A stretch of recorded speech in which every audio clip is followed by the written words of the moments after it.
2011 eya Uganda Police Force ne functions zaayo mu 2012 ndowooza nti no buli atulaba ayinamu akadde akasobola okugyesomera nga bwe mbasomedde eya Uganda People's Defence Force kyakoze kifaananyi kibi amagye okulabikira mu kifo eky'ebyobufuzi nga gagezaako okutangirwa omuntu omu okukola ebyobufuzi ebiri mu mateeka ate nga abikolera mu kifo ekiri enclosed nga tagenda kubalaali. Ne Uganda Police Force teyina lukusa lugamba nti sekabira kola olukiiko oba tolukola kubanga mu ssemateeka y'eggwanga tetuyinamu nyinge tugamba nti saba olukusa. Obuvunaanyizibwa bwaffe bubeera kuwa notification eri abakuuma ddembe. Ekisembayo mwami Bulola kirungi ali wano RCC mu duties z'aba RCC ziringa zino ez'aba local government mwe beekiinira nti ayamu head of security n'olwekyo bino ne bino nze bivunaanyizibwako. Obuvunaanyizibwa nga head of security kuwa accountability naye obuvunaanyizibwa bw'aba resident city commissioners ne ba resident district commissioners kuteeka nteekateeka za gavumenti mu nkola kyekyo bwe bikoma. Ng'omuntu amanyi entambula y'amateeka, ng'omuntu amanyi engeri gavumenti gyefomingibwamu ne gyeddukanyizibwamu, buli kyonna ekyakolebwa okuyimiriza aba National Unity Platform okulonkinga offices bakikoze mu bukyamu. So mu submission zange nkoze ebintu bibiri. Ekisooka nsigidde bannayuganda ekifaananyi nti Uganda teyeetaaga budde bungi okukyuka. Uganda ng'omukulembeze ajagala teyeetaaga ssente nnyingi okukyusa. Mwami Robert Kyagulanyi Ssentamu mu myaka 3 test zonna aziyise, test y'okuteekawo obukulembeze obulambulukufu. Sirowooza nti waliyo ekibiina ekirina structure ennungi nga gye tulina. Era njagala okwebaza Dr. Kizza Besigye muwandiike mujja kumbuuza njagala okwebaza anti ze moderator n'okubuuza njagala okwebaza so National Unity Platform ina structures across the country buli ku LC gwata zimanyi zenzimanyi tuzirina buuza Kanyiko batalina structure okuva waggulu paka wansi. So njagala kugamba tuyina mwazironda ddi ebyo byalukulala tuyina secretary general tusooke tutereze twagala tereza bannayuganda nupo ina structures zalondebwa obukiiko waffe bwonna bwalondebwa paka ku byalo bani ababulonda mu office buli ate abantu be babulonda tuyina ba registrars okuva mu district okuva mu constituency okuva ku ndoza muri bayina information jagala okuwasebo nkukiriza nedda era tobwobo mukiriza ngenda kuongera obudde bw'eggwanga lino okujjako nga Honorable Sakabira ayagala kwogera nga atali mubaka. Nupu teronda nga bukiiko. Nupu teina karakta ya kulonda mu bo ye DNA tebagiina naye kenyina okufuuka flag bearer Nyanzi yamuwa ekifo mu boardroom. Kyegane kakati ate jabba discussion ndala wabula mu nteekateeka za ssemateeka w'ebibiina wabaawo enkola eya adult suffrage ne wabaawo n'enkola ekuyitamu gye twayitamu okufuna ba flag bearers. So yensonga lwaki omukiikirira buli kintu mubeera waggulu mu kutegeera kati yabadde ekyo kimanyi naye njagala kuddayo ku mulamwa. Bwe kibanga National Unity Platform mu myaka 2 esobodde okuregisteringa those achievements nga mwe muli n'abantu abatubulako. Nze neebuunya n'engeri mwami Robert Kyagulanyi Ssentamu gy'asobola okumanaginga abantu b'abantu abaviiriddwako abantu baabwe kubanga ba breadwinners be babuzibwawo. Mwami Kibalama abuze emyaka 2. Tewaliwo munnayuganda yina buvunaanyizibwa kuleeta muntu yabula nga head of state kubanga ye CEO yali accountable ku buli kintu kyonna ekigenda maaso mu ggwanga. Buno obudde nga bamwami Bulola ne Mulindwa bali mu kwogera ku nsonga zino bo ate buno obudde bandibadde batunnyonnyola kiki ekiddako ku inflation rates eziriwo. Tudde ku nkolagana ya Besigye n'enu enaavaamu ebibala. No, nze saagala ku discussinga personalities oba mwami Kyagulanyi oba ne Besigye bakolagana bo bannayuganda bayetaaga okukolagana okuggyako Museveni. Ekizibu si nkolagana ya mwami Robert Kyagulanyi Ssentamu na mwami Besigye. Ekizibu kyaffe musibira mu bwaffe n'atukutte tetussa. Nze sissa naawe tossa naye n'oyo Mulindwa tassa. Naye njagala kujjukiza bannayuganda nti n'obudde abafuzi b'amatwale bwe baabeerera wano era baakozesa bannaffe okutuggyako obwetwaze bwaffe ne batandika okubutuddiza mu biwaguwagu. Nze nsobola okuteeberezaamu mmanyi kubanga nali member wa movement nga bano Babulola twali tulina ideology ennungi era byenjogera budoora akkiriziganya nabyo naye bwamala n'alowoozaamu school fees w'omwana naga nti nze kankireke nze kanjogere ebiwo omusajja kuba ye ali ku mulimu naye naye okunyigirizibwa kulaba. So ensonga gye njagala okuleeta oba omwami Robert Kyagulanyi Ssentamu bakwatagana ne mwami Besigye ne Kennedy Chams oba n'abalala oba tebakwataganye, ffe Bannayuganda twetaaga okukwatagana era ffe tunamala okukwatagana tugenda kubawa direction abo betukulembeza nti bwe muba mwagala tujjeko kino ffe tumaze okwegatta nammwe mwegatte, bwe muba temwegasse ffe tusazeewo twegattire ku ono. So nze saagala ensonga z'abantu ababiri okwegatta oba okwegatta kwabwe oba okukanya obutali kukwanya kwabwe kuveeko okubonaabona kwaffe. Kale okyali ku NBS Eagle, ndowooza mu ddakiika emwemu njagala kgenda mu break. Kantandikire wa Honorable Evans Kanyike. Politics wa bifo kati mutandise politics ow'ebifo. Nga sinnaba kuddamu kyombuuzizza Saamu, njagadde nzire mwami Mulindwa nayogedde wano nti bwe twali ekamu twasookera ku kitebe ekavule naye members of parliament SG waffe n'atuyita tujje mwangu tutule mu crisis meeting ne tulekawo abakulembeze abaloko government ne bafuuti soja baffe ne ba members abaali bazze ekavule twali tukabeetu ekamu kye sawa zalinganganya n'ekikano zange 2 ne batutegeeza nti ab'ebyokwerinda bavuddewo. Kiri kyagamba mbufe kimanyi tutuule eno ne tusindika iri bafuuti soja si bwe kyali. Eyo mani njagala kola clarification.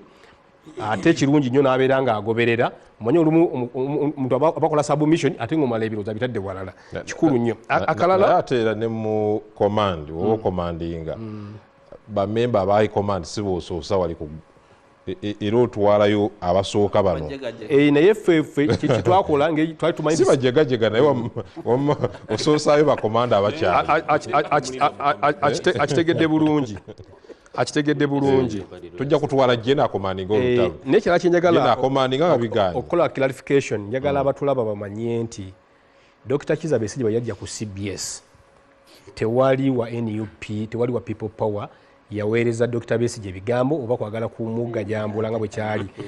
NRM ebikolwa bye yali ndowooza yali otafiire yali sayiriza ebushenyi eyo bali baziika Teberonda.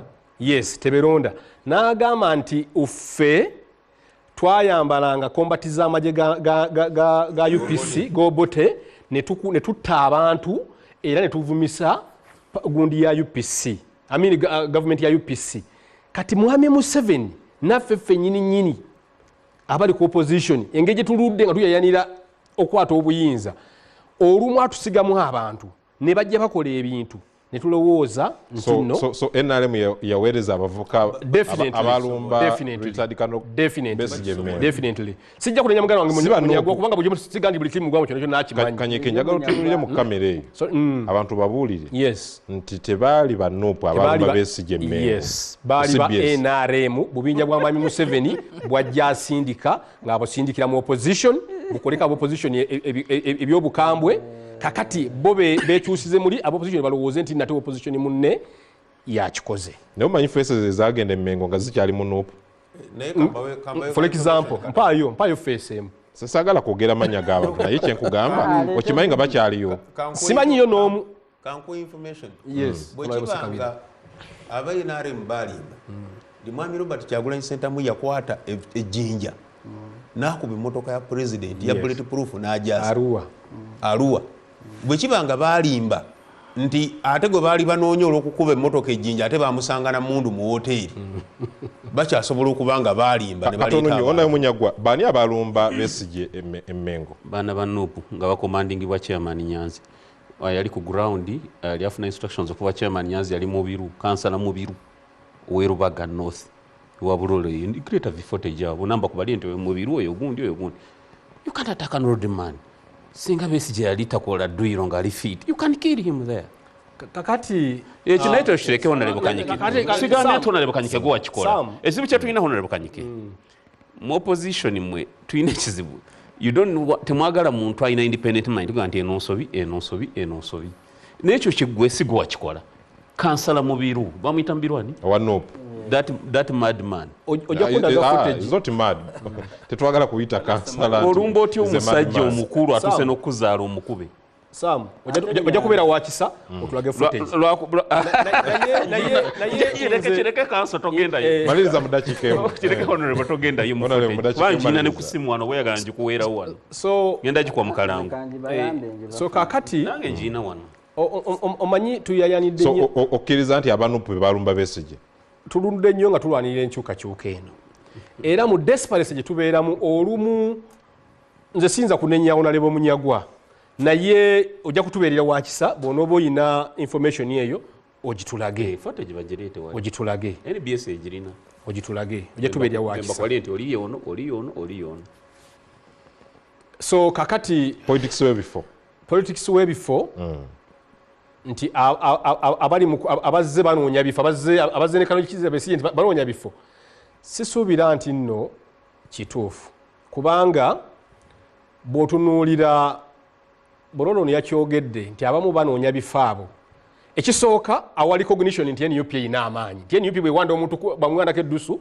asobola okuwangula naye abantu abazze Elias Lukwago n'abakkiriza mu Dr. Kizza Besigye ekiwayi kyekatonga tosobola kugamba nti nno saawa zino banoonya bifo bantu abalina substance abaludde nga bali mu nkyukakyuka abamu nga tebannaba kufuuka bakulembeze mu bifo ebiri political naye nga balwanirira enkyukakyuka Elias Lukwago kamwogere katono 296 noza yamaze Makerere ngali ne Semwogerere 21 yali ne Kano Kizza Besigye nga sina mbaka wa parliament nga si meya yesimba mu 296 Semujja badde mawulire nga naye amawulire agawandika mu Daily Monitor naye nga talina kifo kya bukulembeze naye ng'olaba ayayanira okukyusa eggwanga bamwami Munyagwa bano nalebo Munyagwa n'abalala so ze kyendowooza nti ekiriwo ekyamaanyi bannayuganda kyebalina okumanya nti ffenna tuyayanira nkyukakyuka era bw'olaba franti ez'enjawulo nga ziteekebwawo kulaba era bannayuganda kyenjagala bamanye Sam nti mwami Museveni okuva mu 296 mu 996 nga bamise mwogerera omugenzi nga bamuyuuya paka kati waali tali kyekimu era bw'omulaba ng'ayenjebuse mu face ye force ey'amaanyi ebadde emuteekesebwako Rogers Mulindwa ndiwo abakulu bawulidde nemwa okutegeera level y'abantu abamu mu bifo bye balimu naddala bw'olaba Honorable Sakabira ne Honorable Kanyike nga bafuba naye kale ensi bwetyo NRM yaleeta demokrasiya tulina okuba n'abatukiikirira oluusi kakati President Yoweri Museveni ensonga zino eza NUP ntono nnyo ku ye okuzenyigiramu zino nsonga za Deputy RCC ani Deputy RCC Yasini ku Duhando NUP n'agamba nti olwaliro temujja kuba na meeting wano n'awandiika ebbaluwa and he succeeded so ndidde yabadde commander Deputy RCC era nkyobula mpisiddwayo byatono bwagambye nti Kano yabadde side ate ne Kano azituwa tayinza kugenda mu ebyo this was a civilian against a civilian kakati enkya ku makyamba nva ewange nali ngenda kujja kugamba abasirikale bagende niba ni yiki lwaki katulwaliro ate olwaliro ki ekiriwo ngenda okuwulira CBS esoma amawulire nga bagamba nti nga Deputy RCC agamba nti mbalagidde kati baveewo kubanga ensonga yabadde yajjo ng'omukulembeze ali mu kitundu so me I want to congratulate RCC waffe not even RCC actually Deputy RCC so yakoze omulimu mulungi ekintu kyekimanaginze bulungi ate wabadde nabadde sinakumaliriza kakati ekikulu ekiriwo nti option ya Kizza Besigye eri emu yokka okwegatta ku kayumba kano akakasiisira ak'essubi addire munda amire ensaalwa kayumba akakasiisira Munyagwa nze koligi wange yagambye kasiisira kasubi ate bakuba yakayise kasubi kasanja nze ndowooza kiri beta Kano Kizza Besigye bw'avaayo n'agenda alikonsayiringa ne gurupu ye this country would understand him better ajja kuba akoze ekintu kyekisajja kikulu naye eno gy'olaga Kano Kizza Besigye let me tell you ne bw'onooba ogenze mu nkolagana efaananita, you cannot succeed with these brains. You can't. Tugenda kuwumulamu nkomewo ne Honorable Mubaraka Munyagwa, Anderson Bulola Kosa ne Honorable Denis Sekabira. Tova tukyagera mu maaso kyali ku NBS Eagle.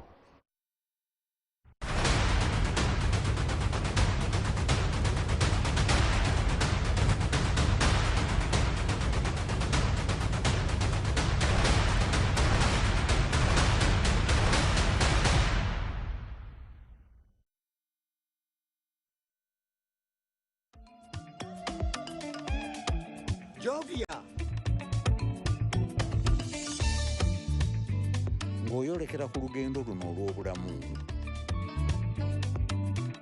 nkuwa ekirabo eky'amaanyi agataziizibwa,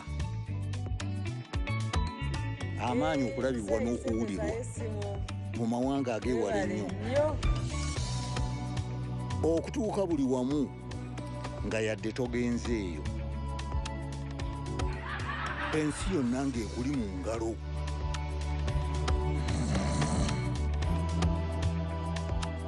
Okutambula mu biseera n'okumanya buli kimu ekirina okumanyibwa.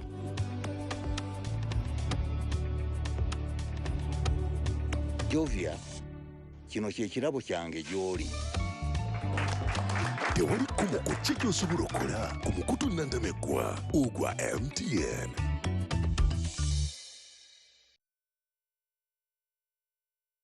Choices. Choices means choosing. And when you choose choice. Choose blue, red, white, or stripes. Choose your last-minute devastation. Choose your last-minute sensation. Choose derbies. Choose news. Choose HD. Choose goals. And goals. Choose your package. Choose your price. Choose choice. The Premier League. All on DSTV.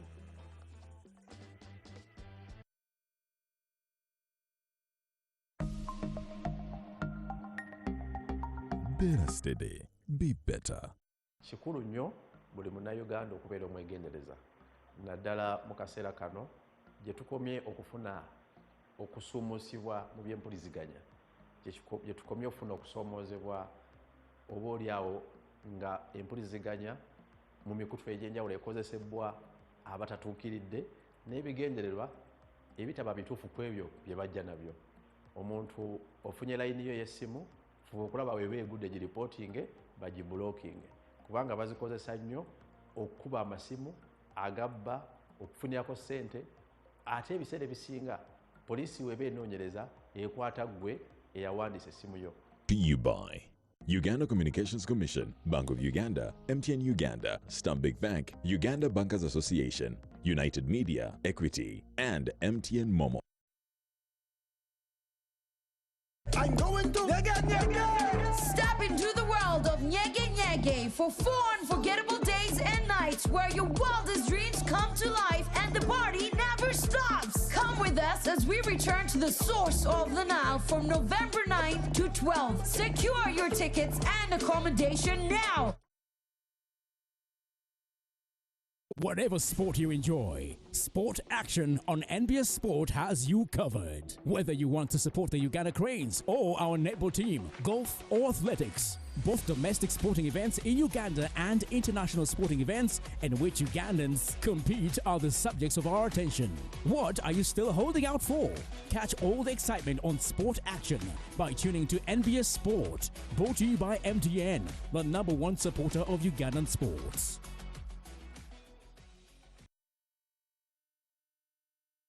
Bana Kampala! Karuka Sita! Ali live mu Kampala, muchakecha concert au kuhuma showground na 17 November 2023 shilingi emitwalo 2.5 ate mezi ya milioni 2 ate wogula mangu ale badi etikiti ya mutwalo gumu okufuna tiketi ya chekecha nyika kamunyenye mu 85 kamunyenye mwenda kadala yingiza merchant code nya35 musanvu mwenda nya musanvu awo ngori muchakecha mwacheke beautiful Karuka Sita slender small mama sita baby mama chekecha concert huma showground 17 November hakutosi wako Victoria University. Get ready for the 7th annual Uganda UAE Convention happening on November 25th and 26th at the prestigious Hyatt Regency in dazzling Dubai. This year's theme is all about leveraging Uganda's warm relations with the UAE for the mutual benefit of both nations. Registration is only $200. Join us from 9 a.m. to 11 p.m. for 2 days of networking, learning, and growth at the 7th annual Uganda UAE Convention at the Hyatt Regency in Dubai.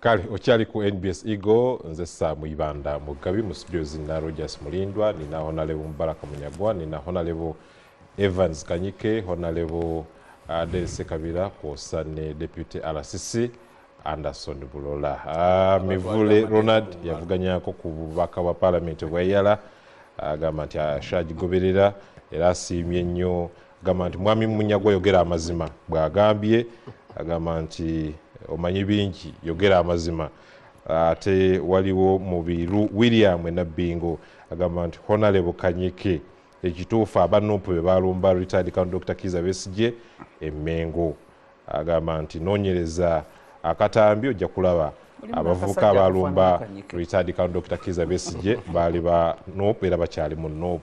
Right Honorable Justin Lumumba Kasule shagigoberera bulungi era abatumidde agambye mwenna mutwale sente da mwene mu embaga ya mwene mu onayo Munyagwa angambye se utwala sente za embaga ya Kyabazinga ne Rogers Mulindwa n'abaka mwenna agamba ne onayo Dennis ndozo okyali mukwano gwe kubona kulabanga nnyo ku kitebe kyenale mwedda nera bakasoko bwayo ebya Kyabazinga temuli byabufuzi byatwawula ebya Kyabazinga temuli byabufuzi bannayuganda engeri gye bakabamu omuntu yenna akyasobola okudda ku sayidi y'omuntu abakaabya kadde sente za bannayuganda wagambye za bannayuganda naye nga ne ku mbaga abayise mwenna kaadi ziri mu kkubo angambye ajja kubanga ayite basakabira ku mbaga ya mwenna angambye abayise mwenna tujja kujja mukama waffe yatusoose nayo n'atuweerayo netute ekya pasono wakakiiko kafe aka media and entertainment ate kwendi so bw'ayogera ye mukama wange so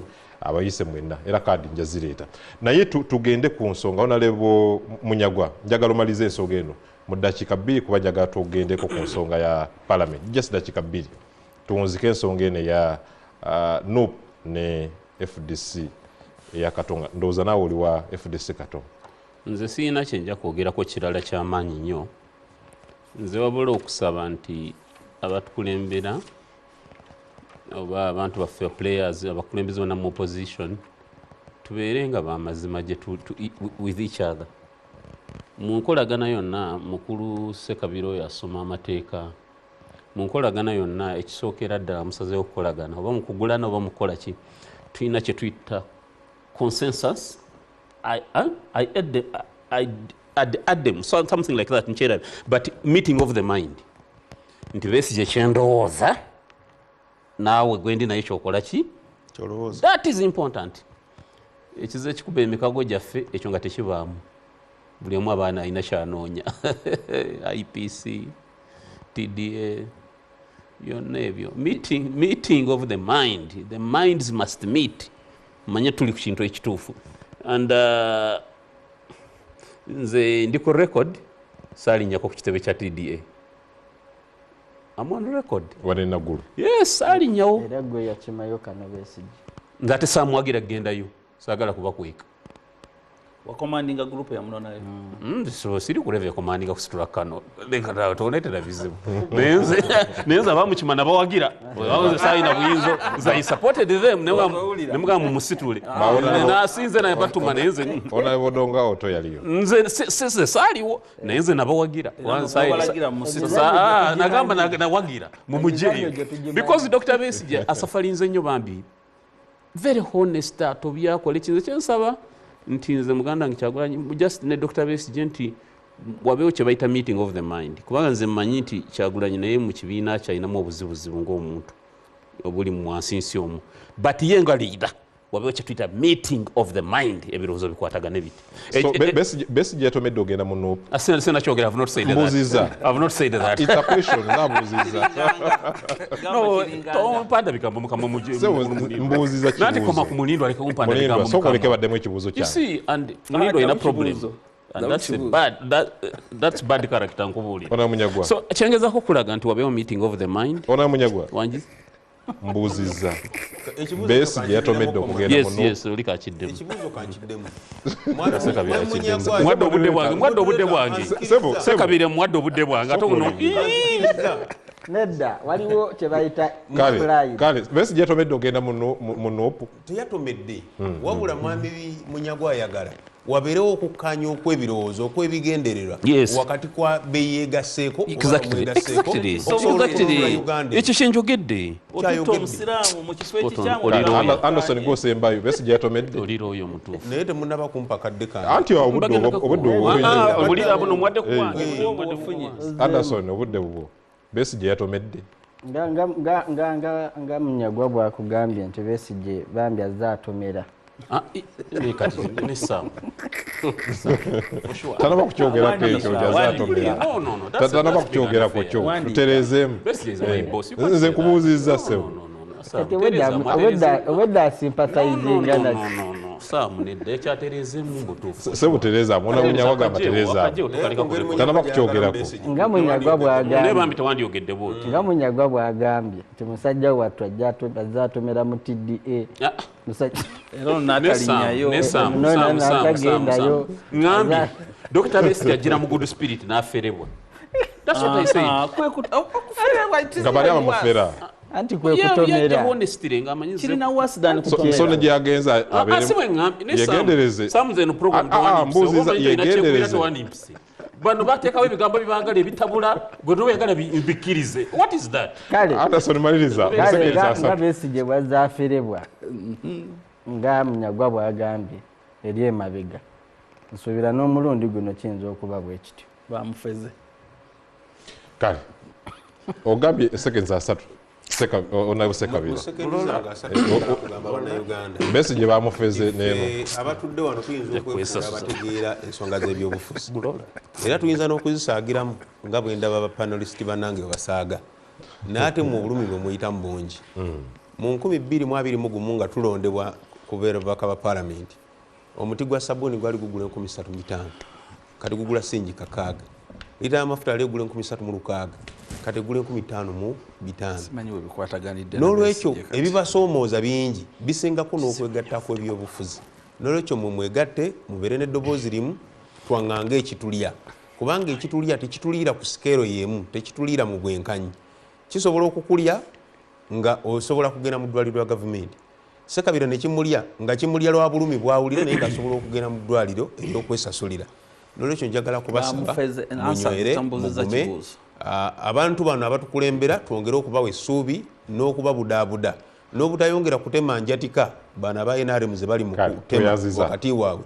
tusobole okukwatagana okutwala eggwanga lyaffe mu maaso obadde ogamba kiro jas mbadde njakuwa nange ku ansa nti Kanokiza Besigye bamufeze ababadde bafera ne pulaani gye bakuba ey'ekizimbe gye baalaga bafeze abantu ne babawaawo kazimbe kalala n'ekyo gwadde mukolo gwa kufera balala bamufeze so tugende ku kirala bamufeze baba yadde agoberera bulungi programu yaffe pulezidenti waffe yakinyonyodde bulungi ne SG secretary general nti pulaani lwaki twagoberera pulaani eyo ekisooka yali inginiya waffe yatugamba kyeragisa biliyoni nga 4 n'okusoba naye ne tusala okusendeze tulina ate twongere tugule tugaziwe era ebizimbe babiraze kile ekizimbe kiri mu mbirizi bwoba ova boti Kampala odde ebwayise tekyali mu plan tekyaliwo n'ebirala ebiri wansi ewali ne office ya president nebite byaliwo ekyo bakinyonyodde bulungi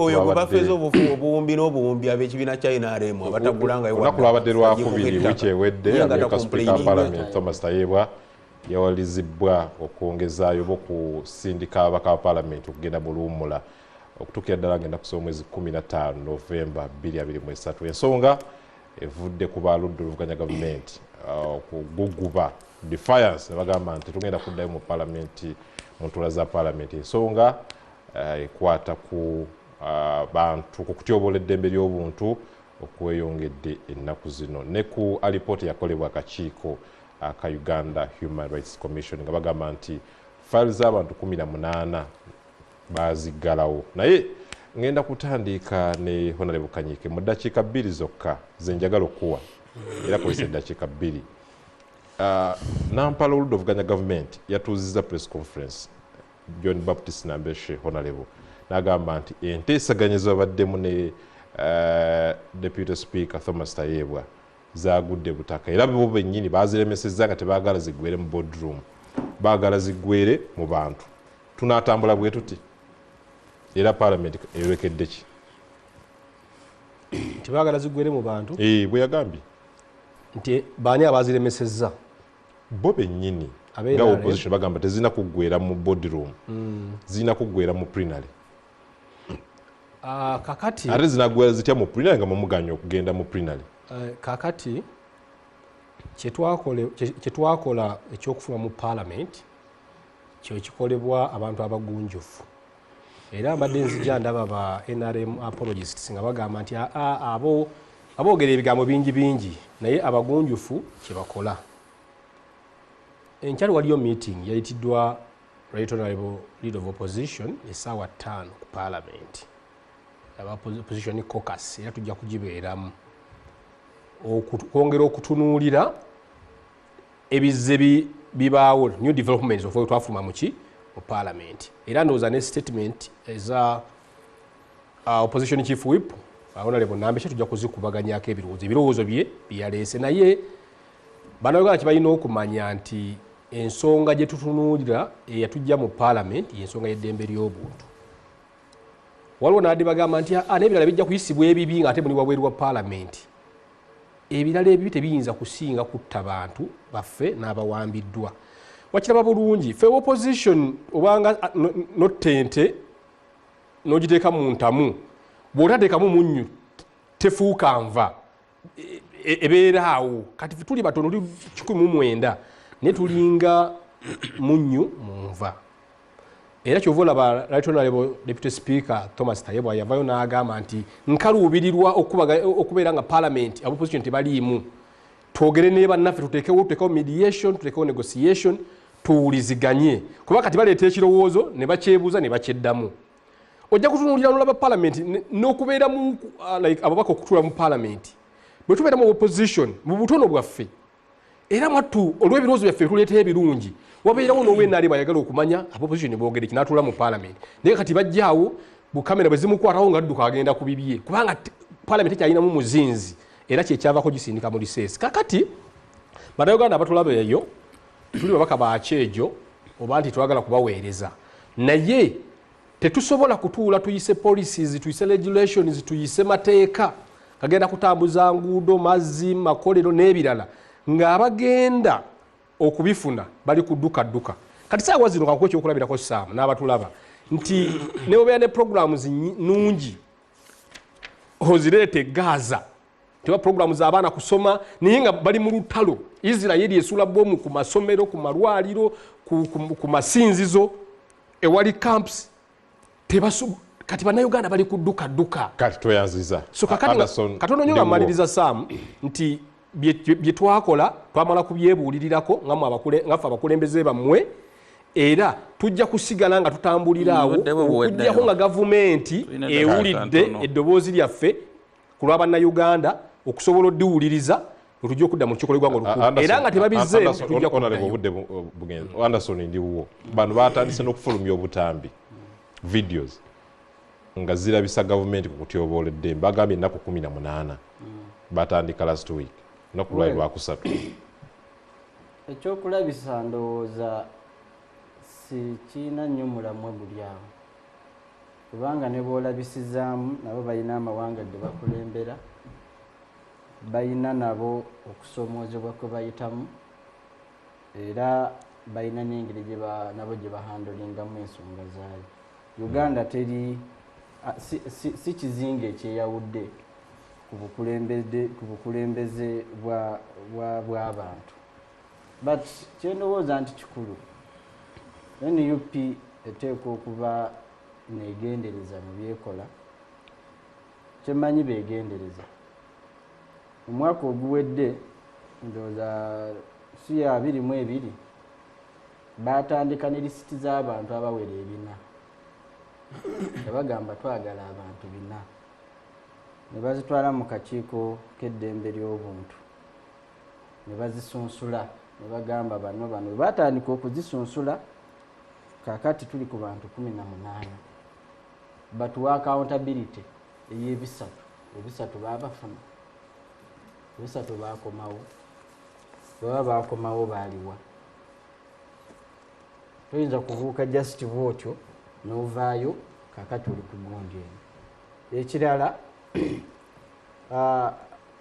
abantu abanoonyezebwa mu kakiiko mu paalamenti mulimu akakiiko akakwatagana ku ddembe ly'obuntu balina pulatifomu y'amaanyi okwogerezeganya n'ebyokwerinda ojjukira luli bwe baatuuka n'okulambula safe houses nga banoonya abantu olw'okuba okwemulugunya kwaliwo kitegeeza akakiiko kano kayina ng'oggyeko okulabisa kayina emitendera mingi emirala mwe kasobola okuyita okufuna ansa akakiiko si ke katandise okulabisa wabula office ya leader of opposition yetandise okufulumya obutambi obwo no obutambi nabwo we are going to explain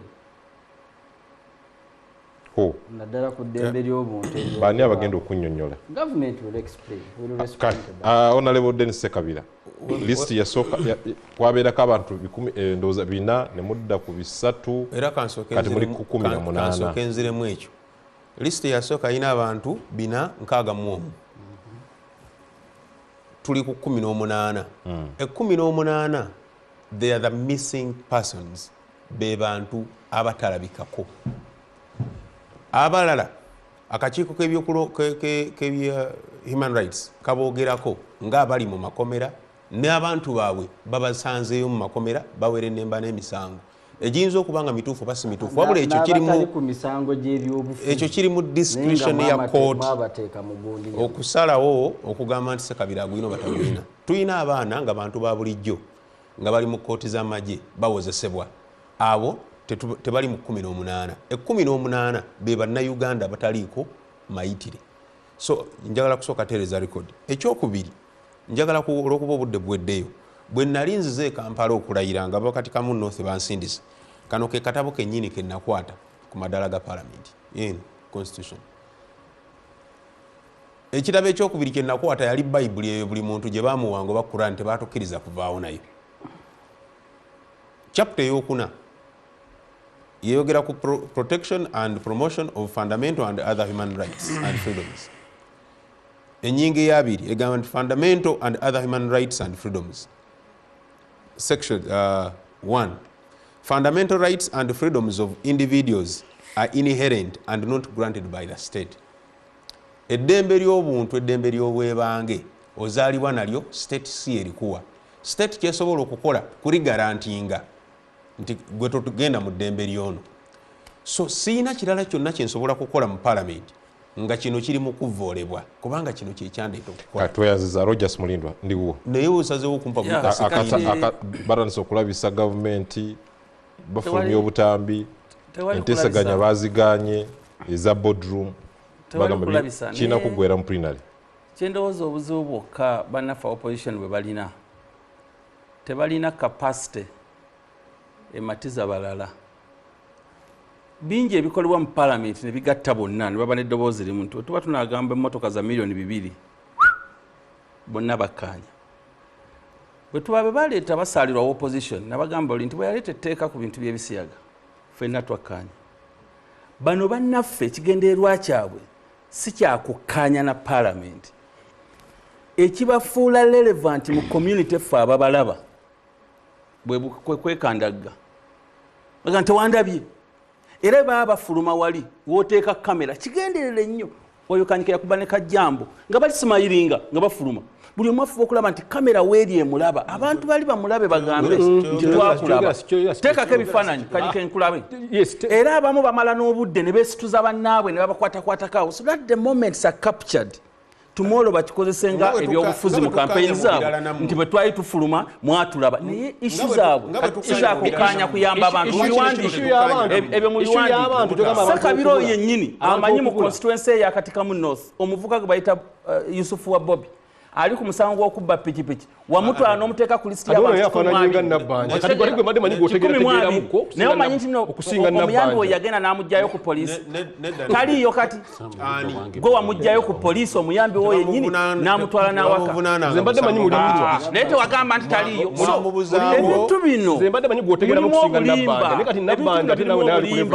nze nkuwadde byeruwero biveeko oli muwabya constituency ye biri kasala nakyo obulimba obwo twagala bukakkane abantu babuveemu tusobole okutambulira mazima amatuufu nsonga ya kibiina nze kuwadde example yeewuwo gwe lwenadda ajja kukuwa ebyewuwo naye Munyagwa boyina omuzindaalo Munyagwa yalina omuzindaalo nze mukulu Ssekabira njagala okubagumya waliwo Honorable Nakano Haji Grace yesimbawo ku MP Rubaga South agambye embeebaze gwe ne Honorable Kanyike olw'omulimu ogwo gwe mukozi ate saagala mwetonde bano omunidwa tembamalira eddembe ly'obuntu terusobola kuzanyirwamu lwakuba ensobi you see nera njagala muyozeyoze lead of opposition meeting yamwe yencha ate mumugumye nti bannayuganda bali nammwe bannayuganda 18 tebayinza kubulawo nga ababuzaawo enkoko nti mwene mudda mu parliament mutuule you don't need to apologize to anybody naye lwakuba mwongere emu ebirungo parliament nebwedda muso ogiyimiriza you not just walking away muso n'okuyimirira muli ne mugiyimiriza muli you see nze we are just kwekyo tuli mabega wamwe tembano mbaveeko tembamalirako na budde era nagali yayimirira paka nga 15 kale njagala okubeebaza mwenna ate kuno bwekoma wali kugenda kubeera bazibikola ku mulembe gwe byagana okuvaamu abiwaabalala njagala tebakutumangako kunona kibundi kya sipiika programu yaffe bweti weebadde olunaku lwaleero badde ne Honorable Dennis Sekabira abasomesa muganya basasula obulungi ate n'eddembe ly'obuntu muliyingiremu eddembe likuweebwa Katonda nayo n'okuwagirayo naali nga babuzeewo era ensi togenda obuze eggulu ligenda kukulema era gwe Museveni sidoyo kata agenda kugenda wano saagalawo defiance Honorable ate defiance badde Honorable Dennis Sekabira Honorable Kanyike Evans Anderson Bulola Deputy Lasisi Honorable Mubaraka Munyagwa ngena mulombe wa governor atwala abaseveni wabanga Sekabira omuyise Honorable nange bwetyo webadde olunaku lwaleero mbagaliza weekend nungi nze Sam Ibanda Mugabi Katonda abankuumire.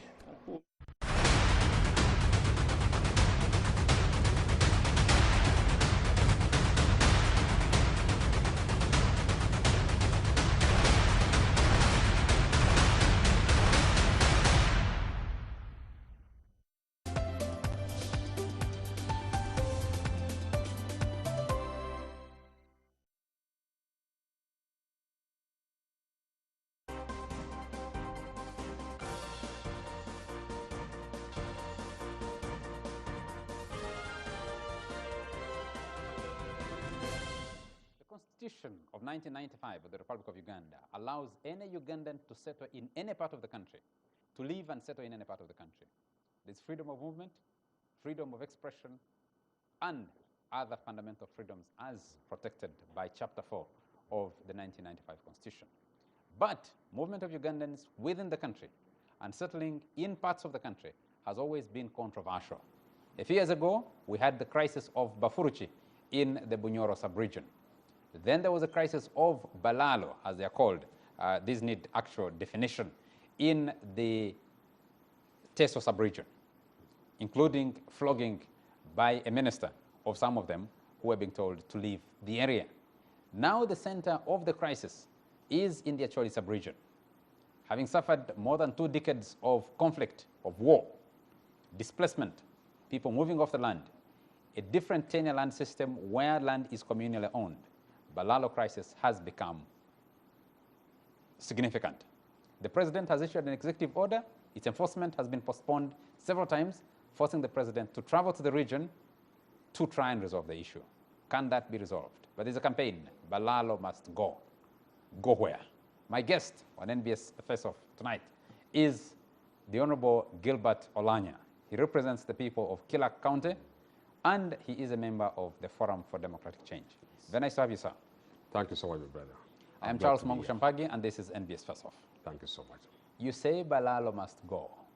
Who are these Balalo? To me and to the Choli community, we are terming these people who move with their animals, who came to Acholi land to acquire land into the customary land, and they are moving with huge heads of cattle. Right now, we leaders from Acholi, we are saying Balalo must go. They started coming to Acholi land from 2017. It means from that time, they have their permanent place of abode. And we are told that many of them are migrating from Tanzania, others from Rwanda. It means some of them, they are not Ugandans. And we are also told that the president cleared they are coming into Uganda. So we don't know exactly where they're coming from, but they have their origin, because you cannot migrate from where you don't have the origin.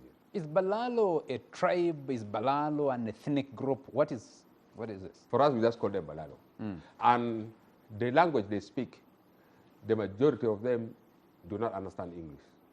What language do they speak?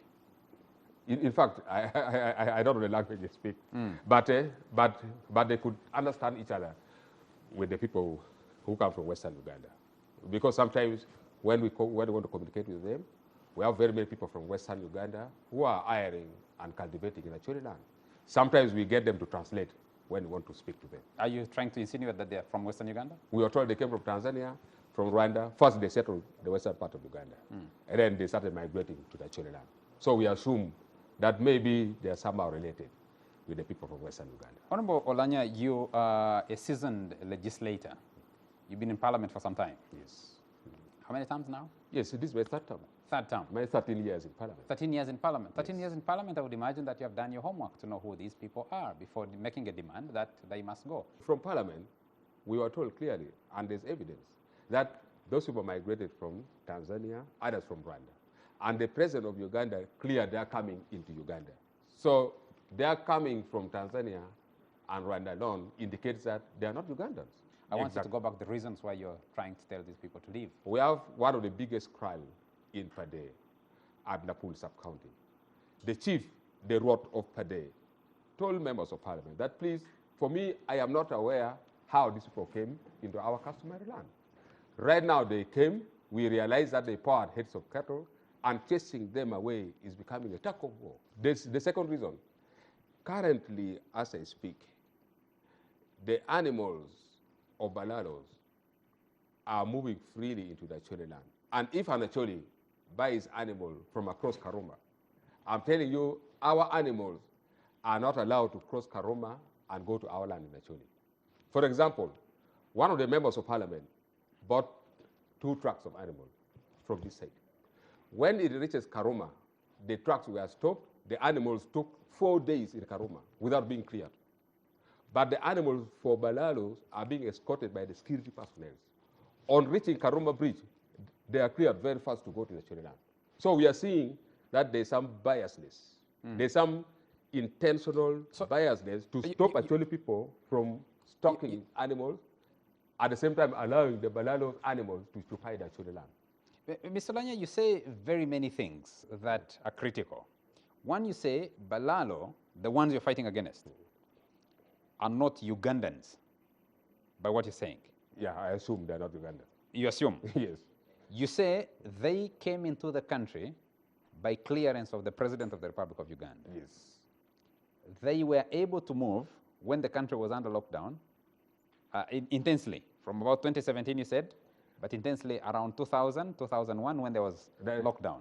They started. You claim they are collaborating with some of your local people to acquire this land. Yes. You also claim that they do not meet the hurdles other people are meeting in transporting animals. Yes, exactly. These are very serious allegations, and I don't know how, as a legislator, you're trying to resolve them by whipping up sentiment instead of engaging the power centers that are in Kampala here. That is why we are in the process of meeting the president. The third reason that I wanted to raise is that these Balalos are armed. They have guns. And we have evidence. For example, when their animals eat people's crop in my area, people claim that you people, we are not happy with you. Why are you allowing your animals to eat our crops? They could come and pick any amount of money. Sometimes they could pick 10,000 and say, please, I'm paying for the damages caused by my animals. They could pick 20,000 and give. The moment you refuse, they just pull guns. And they tell you we can destroy you anytime. A foreign community that's allowed to move freely, that has the protection of the law, including usage of the military and military hardware, these are significant accusations you're making. But let's pick this conversation up after a very short commercial break.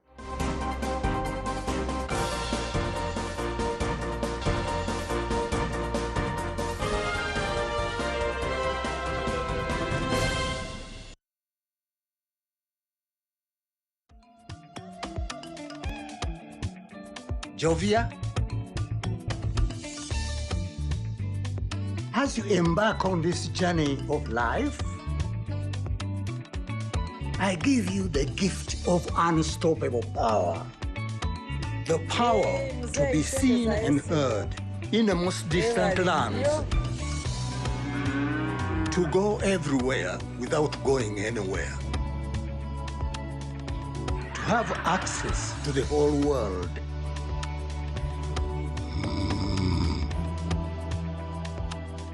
To travel through time and know everything there is to be known.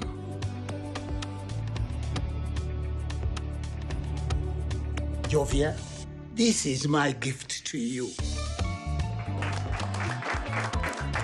There's no limit to what you can do on the Unstoppable Network. Together, we're unstoppable.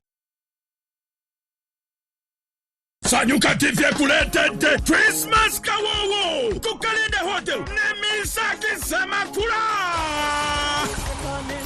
Jofel Gaya, B2C, Spice Diana, Haruna Mubiru, Maureen Nantume. Okwinga shinge mtwale bibye mtwale ta. Atoro ngera ku Boxing Day. Sanyuka TV, esumulu de Boxing Day kawowo. Nabayimbi bebamu, ngabigatidwa ko Dawudi Rutalo. King Saha, Lydia Jasmine, ne Sophia Nantongo. Awe Maya Nature's Resort. Bouncing castles, first painting, Ebiesumo, Karabe Katende, Maya, Nanziga, Mpiji, Musareko! Usimanyu kweba kwa yimbi wano nanga bali wa mkwe, bako bikade, mujetu ya kusendeza foboleto wana bu maintenance free, obasa musente ne bushana na chokewi sa jani bukura, ne bibu isamwe gari, misa kisema kula, Christmas ka wawo kukalenda, Gabri mtano December, Abri mkaga Boxing Day, Maya Nature Resort, Biwa Gidwa, Sanyuka TV! Uganda, are you ready for a reggae-filled night sipping on some red wine? You better be, because UB40 featuring Ali Campbell is here. Cheerio, baby. 15 years since these legends performed in Uganda, UB40 featuring Ali Campbell is back to help you fall in love. Mark the date. This December 21st, 2023.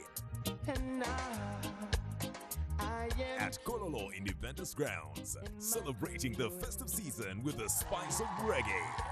Let's paint the city colors of celebration. Close out the year with UB40 featuring Ali Campbell. Tickets available on timeticketing.com. Reason why I love you, why you like my day, you are my son. Reason why I love you too, cannot get enough of you.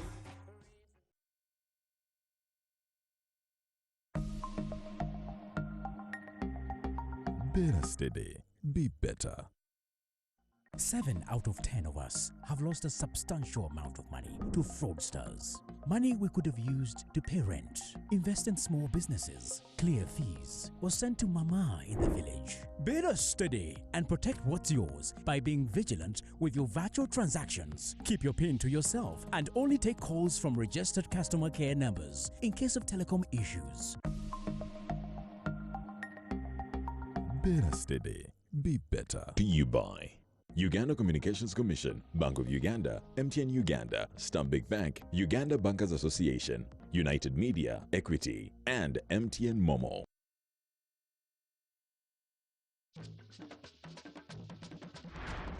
How long are you going to be a slave to that man? I'm not his slave, father. He's my husband. I'd want to give them more ammunition to do. Wait until they find out about the mortgage. You can't compare being a radio DJ to owning a pharmaceutical colleague. We save lives. Ever since you started working for those rich people, you now think that you're better than all of us. My boy is not disappointed, eh? Because I associate only with the best. Wait! I'll grab you, Chief! What's a call?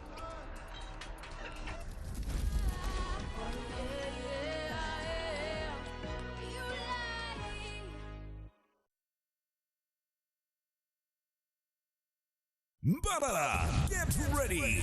MC Kacheche, the Omugabe One Microphone, live in the Mbarara Boy Experience on the 18th of November at Mbarara University. Eddie Kenzo, Ray G, Spice Diana, Truth 256, Wendy Bender, Lydia Jasmine, T-Paul, Lady Mariam, Douglas Ranga, DVJ Masi, MC Cats, The Vixen, Jeff DJ, Rhythm Selector, Alberto, Haley Baby, Fak Zamani, 24/7 Dance Crew, and many more. Entrance is just 10K, VIP 30K, and 500K for table reservations. Powered by Afro Mobile, Sonuka TV.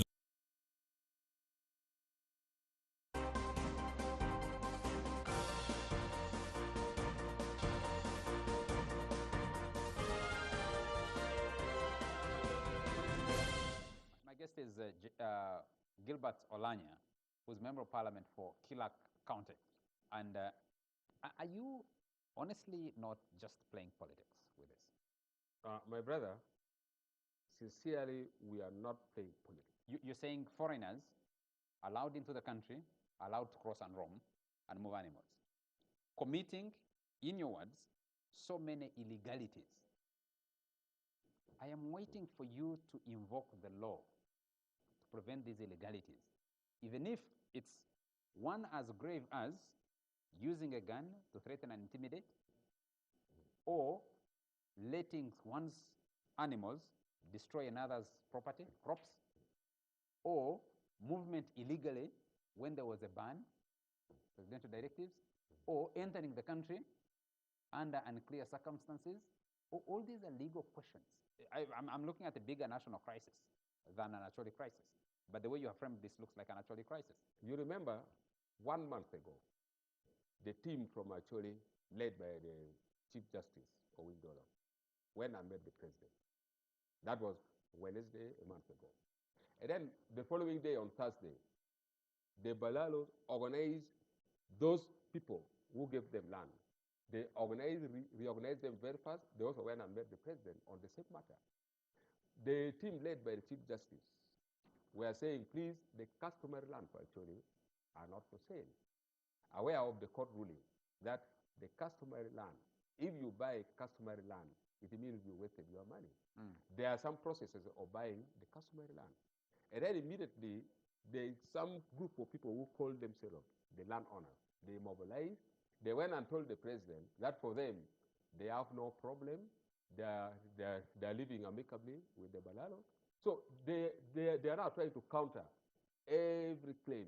The right thing that the Acholi people want. They are sponsoring a group of people to counter the right issues, just to show that Balalo are living well with Acholi. Somebody unfamiliar with Acholi culture, somebody unfamiliar with the story that we're discussing, with the issue that we're discussing, watching us now, how do they understand, disentangle who is telling the truth and who is not telling the truth between you and those other people? You know, to understand the land tenure system in Acholi, to understand how the customary land is acquired by someone, you have to read the books and also refer to the legal basis. Aware that the court ruling made the pronouncement, just of recent, by saying customary land is not for sale.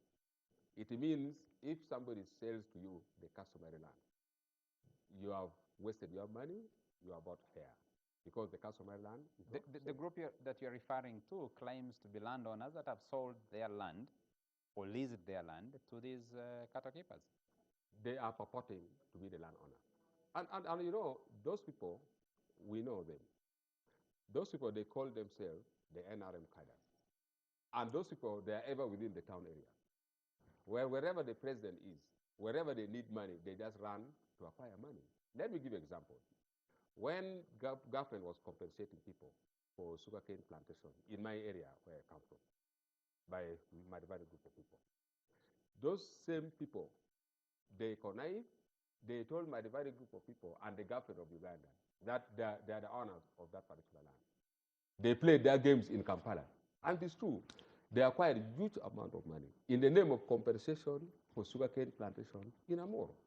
And you know how mafia behave. Honorable Gilbert Those are Olanya, Bayanis. people in Acholi and elsewhere accuse you of frustrating the building, the development of sugarcane plantation and the factory by the Madvani Group in 2013 in Amuru. They say you're responsible. You were investigated by the police for allegedly organizing goons to beat up your fellow, actually, the then Minister of State for Water, the Honorable Betty Vigombe. Yeah, it is true. You know, we were disagreeing on the procedures of acquiring land. Remember, government wanted that land free of charge. Government wanted the land free of charge. And it is true, I was a member of parliament up to now. I told government that we are not going to give you this land free of charge. If you need to acquire land for Madivani sugarcane plantation, you have to compensate people. That's why we had to push them until of recent when they accepted our claim and they started compensating the community. And it is true, you cannot acquire land free of charge. That doesn't work. I hear you absolutely, but I'm trying to understand people who will say, one, you are against other Ugandans enjoying their rights and freedoms as enshrined in the Constitution under Article 29. Two, I think, to live and settle in any part of the country. You'll be accused of frustrating development through projects like Madvani. People would say that, one, there is no agreed position among Acholi leaders. 2013 was with Betty Bigombe, 2017 is Balalo, and some other people you say now, 2023.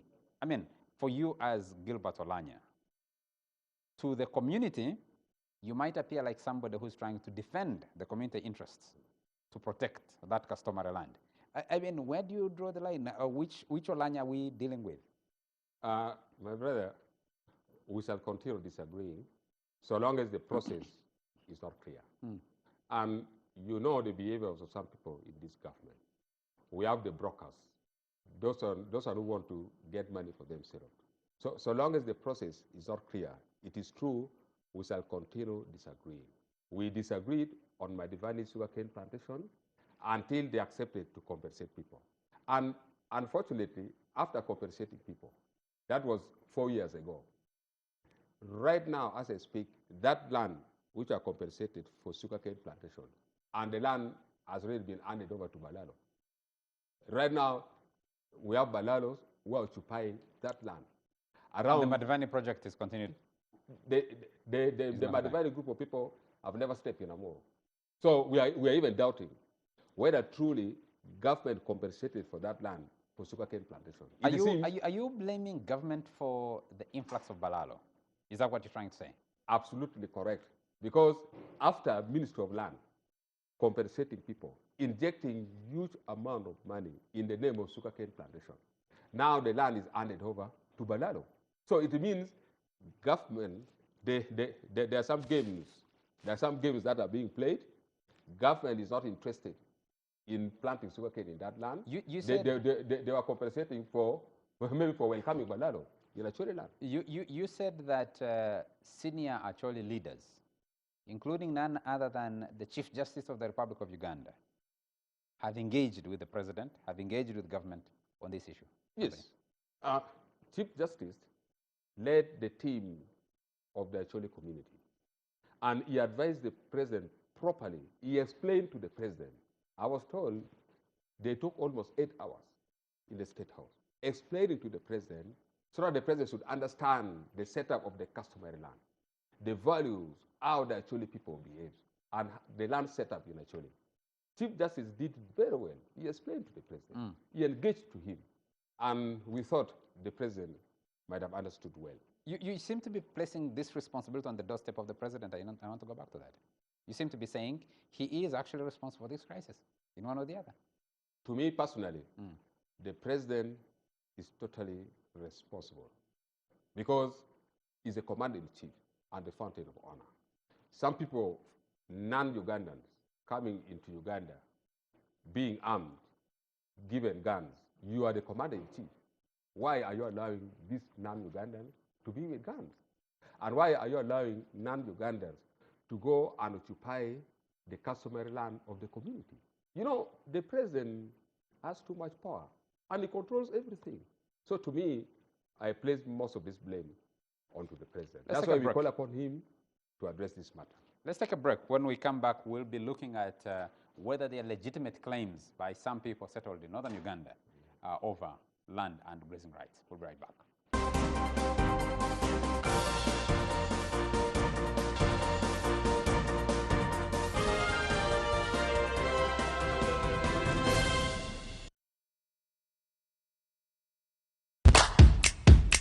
My name is Kasim. I'm a software developer and a network engineer, and I do influencing as a side hustle. For the influencing gig, I use Wowzy app. For you to sign up to Wowzy, you need to go to Play Stores for those with Android. Then for those with Apple, you need to go to App Stores. And all you need for verification, you need a legal document, for example, a national ID. For the moment you sign up, the app keeps sending you notifications for the gig. So it's upon you to accept, reject, or let it pass. I know you guys, you're saying, the money is there. All you need to do, you look for the payment method. It's either through the bank or via mobile money. But as me, I use mobile money. So I urge you guys to all sign up for this app. App, you know.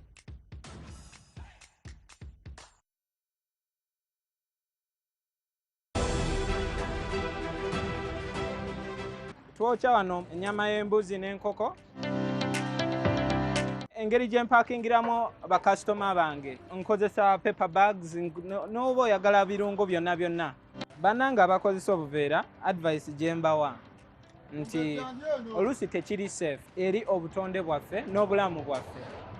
Kuba otuteeramu ebyokulya oba kasitoma ate kiyinza omukosa kuba mulimu chemicals ekitali kweno paper bag. Kwa advise okukozesa zino paper bags okusinga obuveera kuba kituyamba okukuuma obutonde bwaffe n'obulamu bwaffe nga tuli safe. This message is brought to you by National Environment Management Authority, Kampala Capital City Authority, Vivo Energy, Airco, Pepsi, Uganda Breweries Limited, Stanbic Bank, and NBS TV.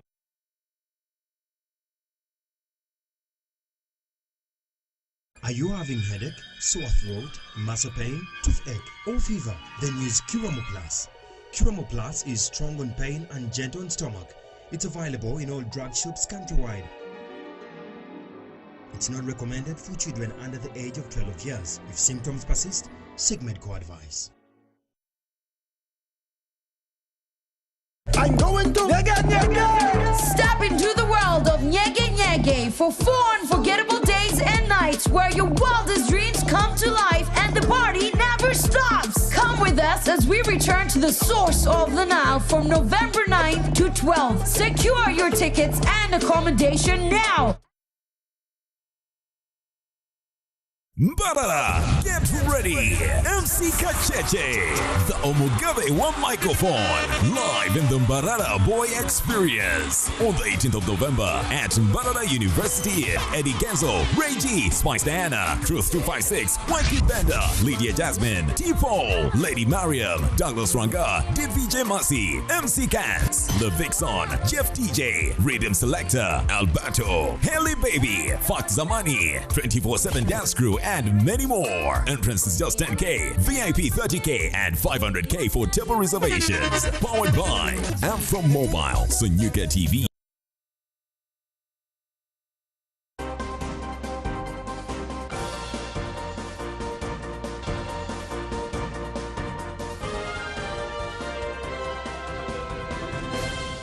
Let's talk numbers. How many Balalo are settled in the Acholi sub-region that you know of, illegally? If you are to estimate, there are more than 10,000 people now. More than 10,000 people? In the whole of Acholi sub-region. With about how many heads of cattle? You know, the number of heads of cattle is quite difficult to predict. For example, in one of the parishes alone, that is called Opara Parish, Opara sub-county, we counted the other time, we have 43 kraal. And per kraal, we have the animals ranging between 80 to 150 per kraal. So you find one man moving with 2 wives sometimes, and children. In fact, they are just migrating just to settle in Acholi. Do you own land, Mr. Lanya? Yes. Privately? Yes, I do. You do? Yes. Can you sell your land privately to someone else? It depends on the agreement. Mm. Yeah, I can I can sell my land to you, and my clan can also agree and sell the land to you. And let me give an example. Right now, I have so many people who agreed with the clans in Acholi, and they bought hectares of land. Mm. We have very many people from Western Uganda, Central Uganda, Eastern Uganda, West Nile, the Langis. They have bought land in Acholi. And right now, they're having farms in terms of hectares. So we are living very peaceful with them. Mm. We are very happy coexisting. So they claim the accusation against you that you're chasing everybody out is not correct. That is totally baseless. We What are is not the risk? targeting any trade. I've seen a video of you and other Choli leaders chanting Balalo must go. Yes. When you launched Balalo must go. You have a red bandana tied around your neck, your head. You have other red pieces with some young people chanting Balalo must go. In that video, you turn and face a gentleman seated on a motorcycle, and you say he's one of them. I'm giving you 5 minutes. You must get out of our land. The video that you saw, yes, it was in that place in Pade. It was in that place. In Lapur? Yes, in Lapur. Where I wrote, call we members of parliament to help him and make sure Balalos quit the place. So the Balalos who are there are occupying the customary land of the people. Yes, but you turn on the person seated on their motorcycle. Yes. Presumably, they have come to attend a meeting called by their leader, who is a member of parliament yourself. Yes. And you turn to him and say, you go tell your people. Exactly. Yes. Begin making calls. Yes. How did you determine that he even owned land in Acholi, in Lapur? He is one of the Balalos. How did you know? You just looked at his frame and imagined that he's one of the Balalos? You just look at the person and think, this must be one of them? But you know, structurally, their appearance, the local people know each other. So what is the risk that an innocent person can be swept up in your campaign? When we went to that place, we already known what happened, how these people acquired land in that particular area. Mm. And the beauty of the village setting is that, you know, everyone in the village, they know each other. And when those people arrive for the meeting that the members of parliament called, the community told us that these are the Balalos who are living here. Mm. That is why it is true, I told him that, my brother, what you need to do is to start the arrangement peacefully. Mm. We don't want to be chasing your animals forcefully. We don't want to hurt anybody. We want you peacefully start living the Acholi land. That's why I told him, please, you call your truck, start feeding your animals peacefully. Why has the executive order issued by the president in May failed to get enforced? The president started giving orders since 2017. On 2017, when we raised the matter before the president directed the commander-in-chief, the army commander, and the Ministry of Agriculture to make sure there are no Balalos in Acholi land. And they started moving from village to village. They started making verifications. There came a time the president stopped them and said, please give me more time. And there they altered all the evictions. In 2018, he directed again. And then, unfortunately, the issue also died. 2021, when we were coming towards the election, the president gave another directive. And there came election, COVID-19 pandemic came. That was the time that we saw an influx of Balalos in Acholi sub-region. they started moving to our area. And then immediately after the election, of recent when we met the president in Lango, Irotuke, I personally, I raised to the president that we have the group of people called Balo. They are armed. They are intimidating people. Their animals are destroying our crop. I asked him that, Your Excellency, please come to our rescue. Help the community of Acholi, let this Balalo live. And the president promised from there that when he comes to Kampala, he will give directives. And it is true, we thank him. He gave orders and said, please, on the 20th of October, we don't want to see Balalo in Acholi land. And then from that time, he kept on postponing. He kept on postponing. That's why we are now thinking that maybe the president is buying time. The president is not being serious. Maybe the president wants these people to settle for What did he promise the delegation led by the Chief Justice? What did he say? When he made the delegation led by Chief Justice Owindolo, he promised that he was going to Acholi land. And we are still waiting for him. The Special Presidential Advisor, General Salim Saleh, has been camped in Acholi for the last about, give or take, 6 months or more in Waya.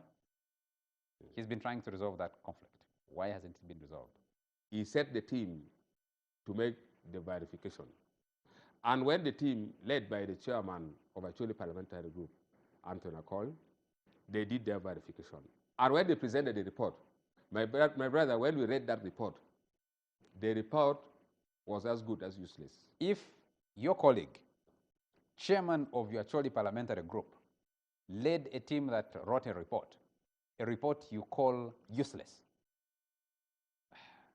you're going to leave a lot of people lost to which should they take on this conflict.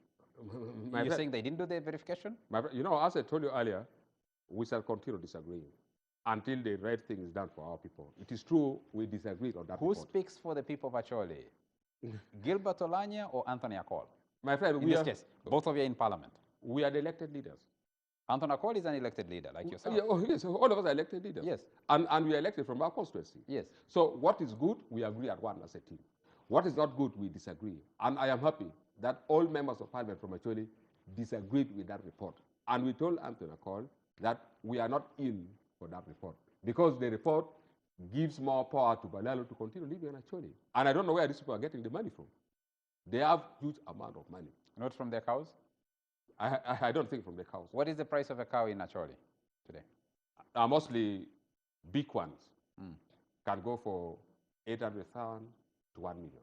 800,000 to 1 million. So somebody with a kraal of 80 to 150, if they sold 50 animals, they'd be able to afford the land, wouldn't they? Yeah, it is. Let's take a break. It's gonna be like this. We'll pick this up in a moment.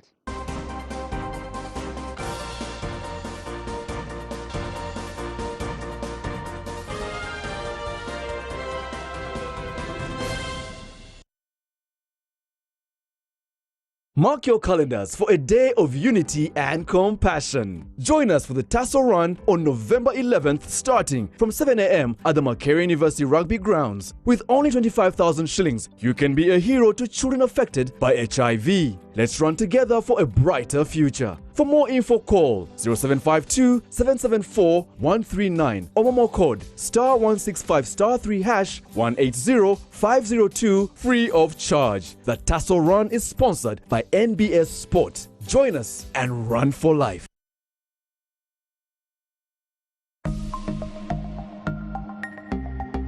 Better steady, be better. 7 out of 10 of us have lost a substantial amount of money to fraudsters. Money we could have used to pay rent, invest in small businesses, clear fees, or send to mama in the village. Better steady and protect what's yours by being vigilant with your virtual transactions. Keep your PIN to yourself and only take calls from registered customer care numbers in case of telecom issues. Better steady, be better. To you by Uganda Communications Commission, Bank of Uganda, MTN Uganda, Stanbic Bank, Uganda Bankers Association, United Media, Equity, and MTN Momo. We have have the best services here at Hotel Mara. You are very rude, Mr. Chief. I want her to have longer nails like those ones. Like mine. Yes, so that she can tickle me in the back. You're serious? I don't have that kind of money. Then you are going to wash the dishes. Me? Waitress, how will you come? But my mouth doesn't smell. Hey. It doesn't. Steve, you're like my dad. Shia, is your father as handsome as me?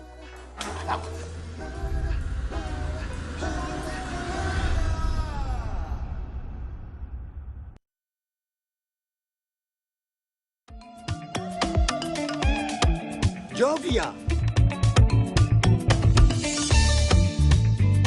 Ng'oyolekera ku lugendo luno olw'obulamu nkuwa ekirabo eky'amaanyi agataziizibwa, amaanyi okulabibwa n'okuwulirwa mu mawanga ag'ewala ennyo, okutuuka buli wamu nga yadde togenzeeyo, ensi yonna ng'ekuli mu ngalo.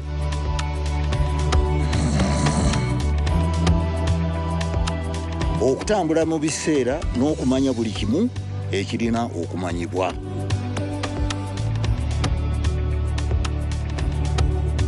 Jovia, kino kye kirabo kyange gy'oli. Tewali kkubo ku ki ky'osobola okukola ku mukutu nnandameggwa ogwa MTN.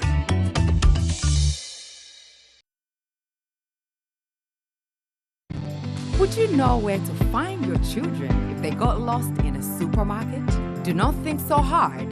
The answer is simple. Like adults, they too are in love with the delicately and expertly prepared freshness of the ever so tasty Sam's Crisps. Sam's Crisps come in tangy lemon, fruit chutney, salt and vinegar, chili, tasty tomato, and more. All available in your nearest shop or supermarket. Sam's, taste the difference. The first teacher Bazinga, Busoga was not a Musoga. Busoga was never Busoga until a Munyoro. Busoga. Made up of different tribes. Exceptional beauty and amazing landscape. It's a very interesting and unique place. Very proud to be my son. A rich culture and strong history. Oweekitiibwa Mulooki yasoma ne Ssaabasajja Kabaka. Okunyoola amaloboozi. Namuunu n'endaitooke. We are the custodians of culture. Okuva ebugabulo okutuuka ebukooli. Bagamba nti kyapati z'ebusoga zeesinga okuwooma. Her Royal Highness. The long-awaited for in Abantu is over. Abasoga balimu akabita nnyo. Abantu benda okubona ku maama. You can already see with this wedding that unity has arrived. Busoga Royal Wedding Series. My work has been accomplished. Bazaale balongo. On NBS Amasengeje and Live at 9.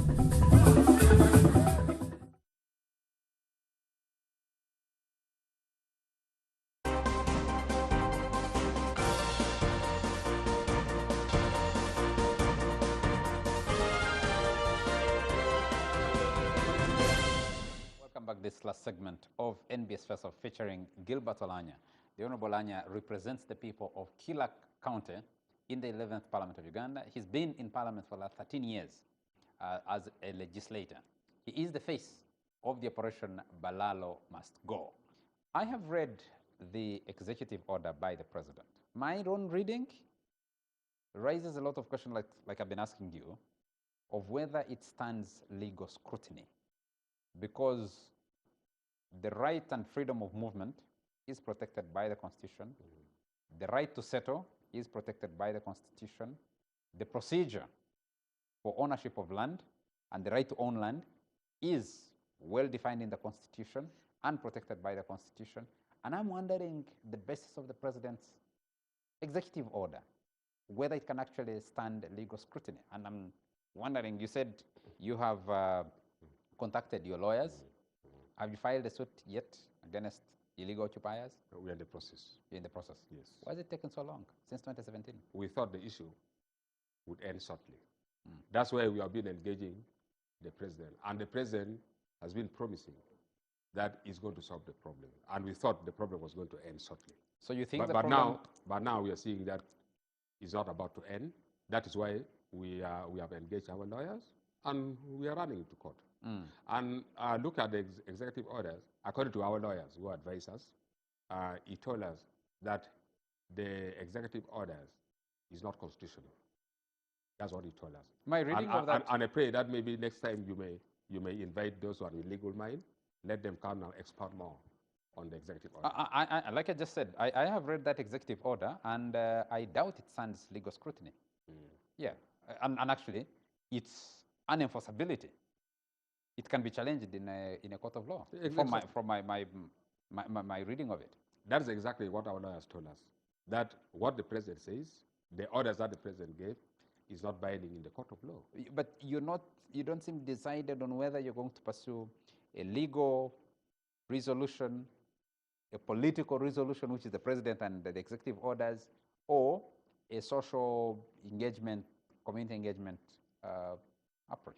Right now, to me, the appropriate way to resolve this problem is going through legal process and handling it politically.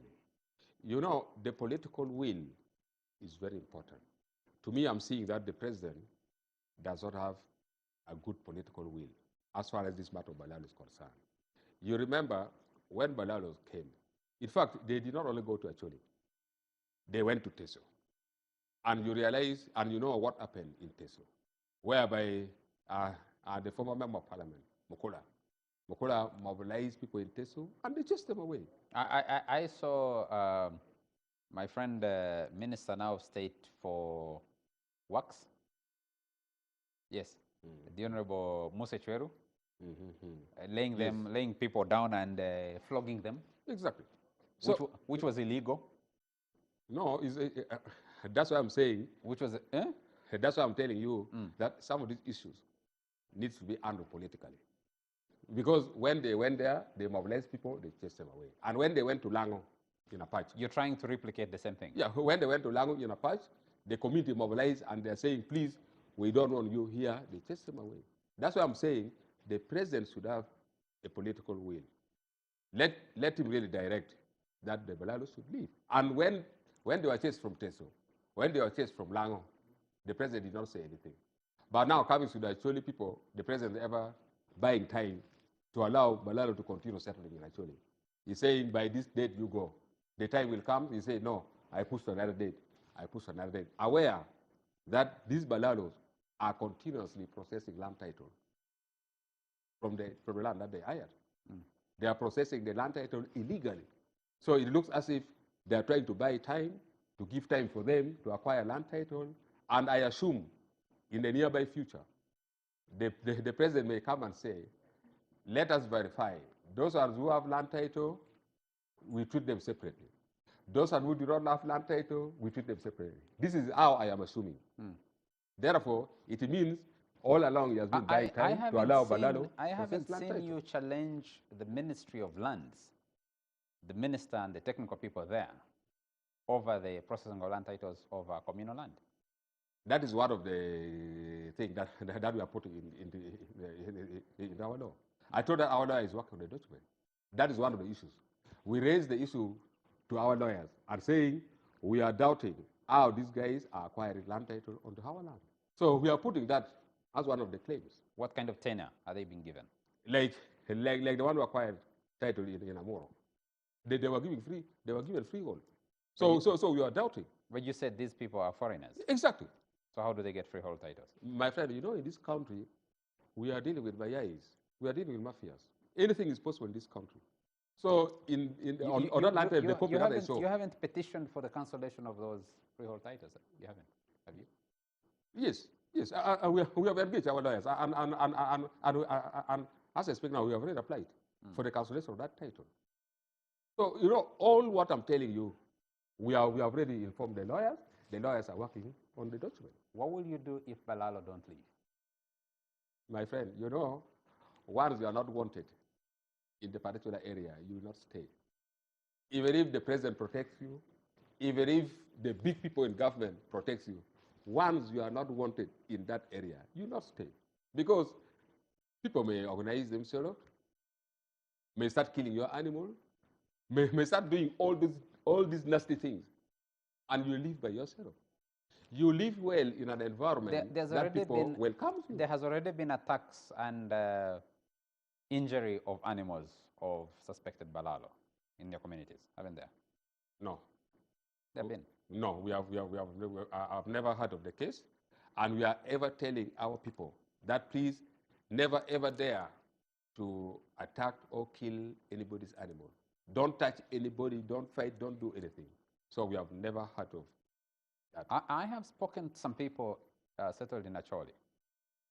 Someone has told me he fits in the category of what you're mobilizing against, so-called Balalo. A professional who's been working in Acholi for some time and owns land and cattle. And he says, your campaign is sweeping all of them with one broom, one broad brush. He's sweeping up everybody. No, maybe he's not understanding what we are talking about.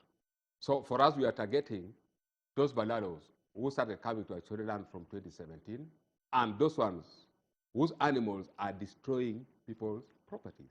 Do you know Operation Dudula? Have you heard about it? Yeah, I heard about it, but I don't know the detail about it. Does it in any way compare with what you're trying to do? Reach somebody at random and check, what are your papers? No, they're not even checking. Where do you come from? Get out of our country. Get out of our region. You know, what we plan to do is that we shall make thorough verification. The beauty of it is that people in the villages, they know who has come yesterday, who came 1 week ago. Who brought him? Who brought him, exactly.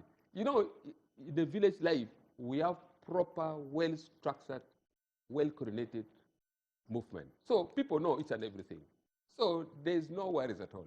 And right now we have informed all the LC3 chairpersons from Acholi, the LC1 chairpersons, the village leaders. We are telling them that please, you give us the list and the names of those who came yesterday, who brought them, what are they doing, are their animals destroying your crops? We are just targeting all those people. And it's very easy to know them. There's no problem at all in knowing them. Mr. Gilbert Olanya, I'd like to thank you very much for being a guest on NBS Faceoff. Thank you so much, brother. I am really so delighted. But all in all, what we need to see is that the Acholi land must be protected. We are protecting our land for our grandchildren and for those who are not yet born. So we leaders from Acholi, we are going to protect that land. So don't think our land is vacant. But we welcome you to partner with us. We welcome you to be part of the Acholi people. But when you are here, when you are in Acholi, you have to behave well and follow what the Acholi people demand. I thank you. Thank you very much to all our viewers for joining us this evening, and thank you very much to the production crew that delivers the show to you. From me, till next Sunday.